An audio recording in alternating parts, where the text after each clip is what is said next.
Back with another edition of the Rise of Women's Sports series. We've got another incredible guest this episode. We've got Gigi Speer. She does a lot of things around the women's sports sphere. She's a women's sports reporter for The Next. She's also the head of women's sports and event coordinator for Pro Athletes Direct. She has a lot of great content for both of those things. Gigi, I've been watching your stuff for, well, since WFUV, but the way you've just risen since graduation has been really, really incredible to watch. What has that experience been like post graduation?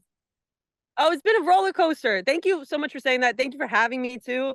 I think some of the best advice I got from all the people that Bobby C brought in at WFUV and from him too was just say yes to everything. And you and I are both so young, and I know I'm very early into my career, so I just feel so grateful to hear of opportunities, push for opportunities. It's a lot of trying to, claw your way up and see what you could get. And then sometimes people recognize you or ask you to do stuff. And so that's been great. And I think the best part is what's always been the best part is hearing different stories. Like it's so nice to be able to be with people at their highest highs and their lowest lows in sport. And I think it's just so sweet how that translates to life in general. But it's been a roller coaster. A lot of long nights, a lot of losing sleep, a lot of early mornings. But I wouldn't have it any other way. It's been great.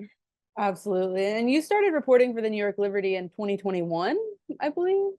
Was that the year? Yes, yes. So, The commute from Fordham, you know it well. yes, we've both been WFUV Liberty reporters. There's literally nothing better I think you can do at the station than report for a team like this. But in 2021, the seats weren't filled the way they were now. So I mean, even post WFUV, you stayed in those Liberty locker rooms, those Liberty spaces. You've gone to games as a reporter after graduation as well. So your perspective on the way the game has changed, the way the fan interaction has changed is really something that is just incredible because you've been there from the start until now. So I want to know what it's been like for you to watch the fan engagement slowly but surely, become what it is right now.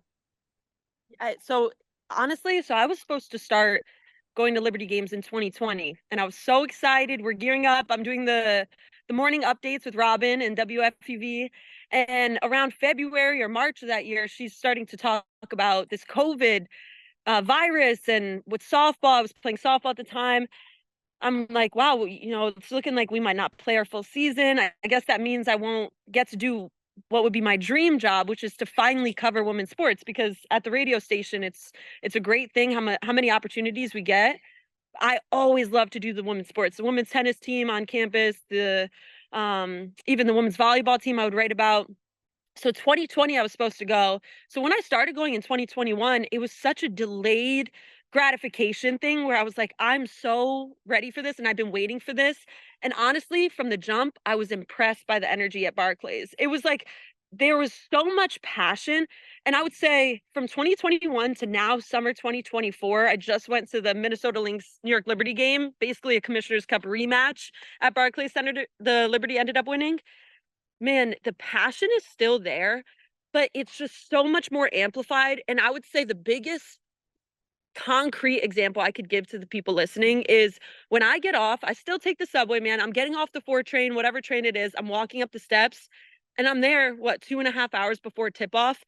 So are thousands of fans. And before, it would be like I'd come into the arena and first of all, it's still post COVID, so people have masks on. It's not as there's not as much fervor, but there's a lot of passion from fans. I've just seen so many more people come in with just as much passion as those original fans had. And then I think what's amazing now too is there's still that core group of reporters, and you would get this, and you know exactly the people I'm talking about, the people who've been there for years. But now there's like, I look down, there's the New York Post, there's blah blah blah, there's ESPN, there's so many more outlets also coming to cover the games because they are getting eyes and clicks on their articles. So just from every facet, it's changed so much where it's like there are so many people who are core passionate about this, and then there's just boom, been this explosion of fans. And you know what I love too, and this is always my goal with women's sports, is I want fans to come and feel like they can absolutely let it rip within the confines of the rules of the arena, but come in your Statue of Liberty gear for a Liberty game. Come in and boo the opposing team. And it's that and even more. And that's when I'm like, I know this is people watching this because they're fans of a sport, maybe fans of, I think a lot of times in the case of WNBA, fans of specific athletes, but also they can hate on the opposing team and just come and have so much fun.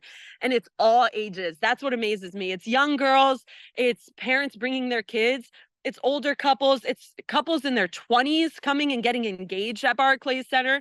There's so many different people and they're having so much fun watching a sport. And yeah, so the growth has been incredible. And I always try and like, some people who just come in, I think it's great, come in and cover the sport, but I always try and just keep in mind, man, like, I'm so happy I've got to see the growth happen over time because it gives you great perspective. And the athletes and coaches deserve nothing but respect, and people who come in and are passionate to watch. And if you're covering the sport, you're well researched, everything like that. So yeah, I don't take it for granted. And I think every time I go, it's just as special as it was as when I was going in 2021. You touched on something really important there, and that's the fan base before the past couple years were still incredibly passionate. They were all about the Liberty. And that's something that's really important to mention because the basketball over the past 2 years didn't have some kind of transformative, like all of a sudden the women's basketball is so much better. The quality of basketball being played on the court was just as incredible 3, 4, 10 years ago. The game has always been absolutely incredible to watch. It's just been a matter of the media, it being seen, because at the end of the day, sports fans, whether they like to admit it or not, they love storylines and they're going to tune into games because of storylines. So that's something that it's been something the media has had to catch up to, not necessarily the play on the court has had to catch up to. So well said. Yeah, the play on the court's always been great. And that's what I always said coming from the beginning. Man, the product is there. The product's perfect. We just need to package it. You have Kathy Engelbert and her mind coming in and doing great things for the WNBA. But you're so right. The basketball has been great. And I'm talking about a team in 2021 barely made the playoffs. And it was still they're so exciting to watch. And now they are a super team. They have Breanna Stewart, Jonquel Jones. They have amazing players. And honestly a solid bench too that a lot more people respect, meaning more people know about the bench players I think now than they did in the past. Like a lot of Liberty fans would come in for Sabrina, for example, only. But yeah, that was a team that was barely making the playoffs and they impressed me every time. It's great. And you're so right, the product is great. Yeah, 100%. I want to talk a little bit about the content creation side of what you do, because you're on TikTok, you're on Instagram, you're always making some content about women's sports, and it's always incredible. But as we both know, and you as a former Division I athlete know very well, the reception to women's sports content has not always been the best. So I was wondering, from your perspective, have you seen any growth? I mean, we talk about like comments from random people, just misogynistic, sexist, things like that. Have you seen through the growth of the WNBA, maybe the reception to content surrounding women's sports get any better? Yes, absolutely. I've seen it get way better. And so for the people listening, I'll make content for my personal account, and then I'll make content only for women's basketball account at the Next Hoops on all social platforms. And so historically with women's sports content, there would be a lot of typical comments you would get, so much so to the fact I don't check the comments a lot. And when I do, there's this initial feeling of fear of checking the comments and them being about, well, blah, blah, blah, go make a sandwich, people thinking it's a funny joke, or people not knowing who the greats are. Like I have a video of Diana Taurasi out, for example, and some people don't know. That being said, at the same time in the comments, even though I'm a little fearful to check them, I'm pleasantly surprised every single time I do, because at the same time I have to check them. And I'm surprised in a way where I'm impressed about how much these fan bases know. Say I'll post a video and it's about the Dallas Wings. So many people would be in the comments talking about the sixth man on the bench. The people who don't even get much playing time, they're so well read and they know the history, they know stats. There's diehard fans out there. And I would say for my personal account, that's more general, and I could focus on other women's sports in addition to men's sports, not just basketball. It's also so impressive because there's a hungry audience for sports in general. Like pickleball was on TV today, and we're like, why are people watching this sport? And then one of my friends is like, if there's a live sporting event, people are going to go watch. And I think that's what's been the beauty of having the flexibility in having two different platforms I post on is once I post something, hopefully people watch it. A lot of times they don't, but hopefully people watch it. And then I could kind of talk more about volleyball. I could talk about softball, sports that are still kind of clawing their way to getting national attention consistently in the way that women's basketball does. But yeah, I would say the comments have changed so much in the way that it's such a general conversation. And if we take social media out of it and we take the digital world out of it, in person, the amount of times that a conversation could just be brought up about sports and women's sports are right in the conversation. Sometimes I honestly think I'm living in my dream simulation because this is exactly what I've wanted my entire life as you said it, a former athlete, a little girl growing up, even not even at the college level. Of course I saw it, but before that, high school, little girl, little league, I've seen it. And I think that's what's great is there's so many more people just hungry to talk about sports and not feel weird about talking about women's sports right alongside men's sports. So yeah, not only have the comments changed and people are way more well researched, I think just in general, there's way more conversations that include women's sports. And you know the feeling of walking by a bar or walking by a gym and they have a TV on and it's a women's sporting event.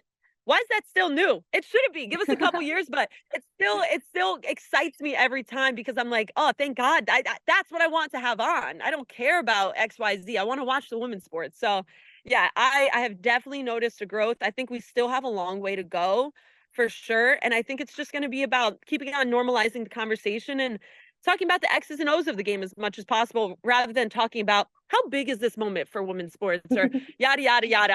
We have to ask those questions because it's good to check in. But I think the more we just treat women's sports as sports and fun to watch and fun to talk about, we're going to keep on going into my dream simulation at least. I know that.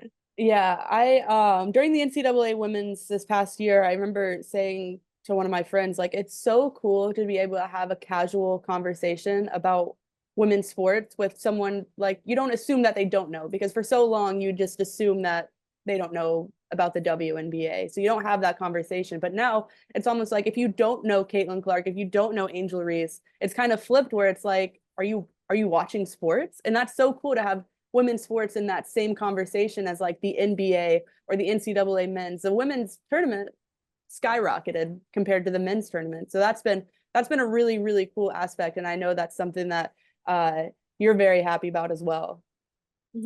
Definitely, definitely. And I think also it's amazing to look at even your career in the timeline of you stepping into the role that you've held and done so well. Women's sports, I think, have taken a back burner where when I came into WFPV, it felt a little bit there was a little friction. I had no problem doing it, but there was a little friction in times where I wanted to bring up, okay, let me do the Giants update and let me do the Yankees update, but also these Liberty, blah blah blah. Let's work Mhm. those into the update. And I think now, and I'm sure your programming increased it even more. Women's sports has to be in the conversation. There's no way you just spend a July day only talking about NFL preseason coming up, NBA draft. Those days are behind us and people are more aware of how important women's sports is and how the fan base is there. So yeah, absolutely. It is a dream come true. Yeah, and not to get too far off a tangent, but that was definitely a big goal of mine going into to being sports manager at FUV was making sure that women's sports is talked about. And luckily enough, the popularity kind of rose with that. So it wasn't too hard of a push, as I'm sure it was when you were trying to get Liberty News on the radio, which we of course appreciate the effort there. But I have just one more question for you, Gigi. Again, thank you so much for the time. I always finish off these interviews with this question because I think it's really important to acknowledge the fact that the boom in popularity has been just absolutely incredible, but it really does feel like there's so much more room to grow. in your perspective and in your opinion, what do you hope the WNBA, what do you hope the athletes do to really capitalize on this success moving forward to make sure that this is a continuous positive trend and that maybe that it doesn't get stagnant at any point? Mm, wow. I think to answer that, I would say I really don't want, I think it's a very hard thing because in women's sports, alongside playing a sport, you inherently also are advocating for women's sports in general. It's an inherent intersectionality that I think puts a lot of burden on female athletes, especially at the professional level, that male athletes don't necessarily have to spend brain power thinking about. I think the goal one day would be they just get to go out there and ball out and play, and Asia Wilson could get a triple double and she doesn't have to worry about advocating for her own shoe.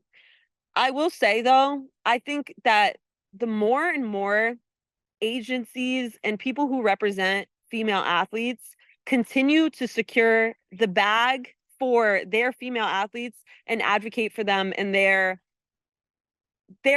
insistence on the price going up every single day for their athletes in general needs to continue to be equal for the fact that the price for women's sports needs to keep on going up. And I'll give you an example of this. So Pro Athletes Direct will set up appearances for professional athletes. It's so much fun. And a lot of the times I know that so many people would come out to see, say, let's take Breanna Stewart, for example, from the New York Liberty. People would line up around the block to come see Breanna Stewart. So let's push for an event with her and let's expect it to do well, just as well as, or if not better, as we'd expect an event with the Giants or a Jets player to do, for example. And you can even say Brooklyn Nets and New York Knicks to keep it even with basketball. Let's keep on trusting the fact that women's sports not only will draw a crowd, it will continue to make profit.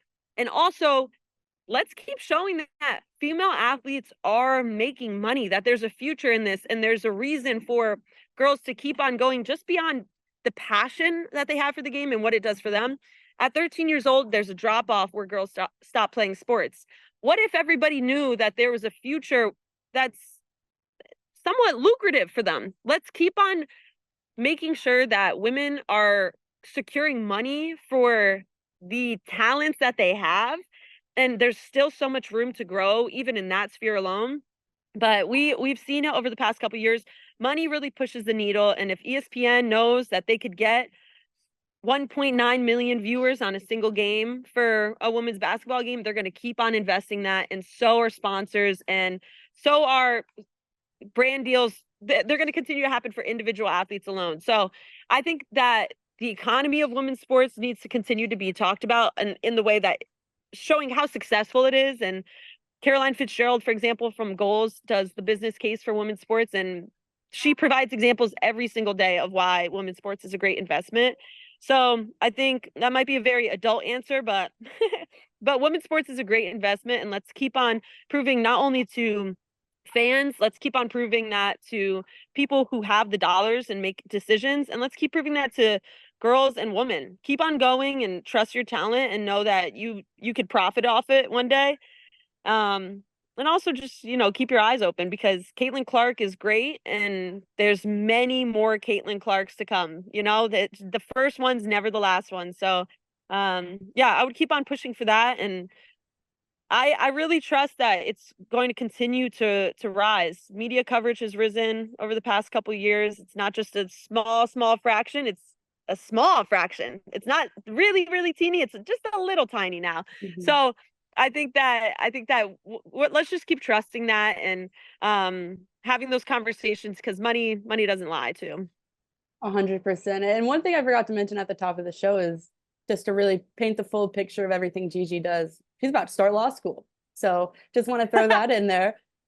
Timely, very timely. Guys, hit me up in 4 years if you need someone, but hopefully I'll be doing some legal advocacy for women's sports. But yes, I am. I'm going to do that. And I just think that sports media is a great way to push the needle for girls and women in sports. But there's also some groundwork that could be done with legislation. So, or continue to be done. Like Title IX was great, but I think we need another one. So yeah, I'm Yeah. definitely going to go to law school and see how I could slither my way in back to Well, women's sports with that. well, thank you so much, Gigi, for the time. I really appreciate it as always. Julia, you do great work. Thank you so much.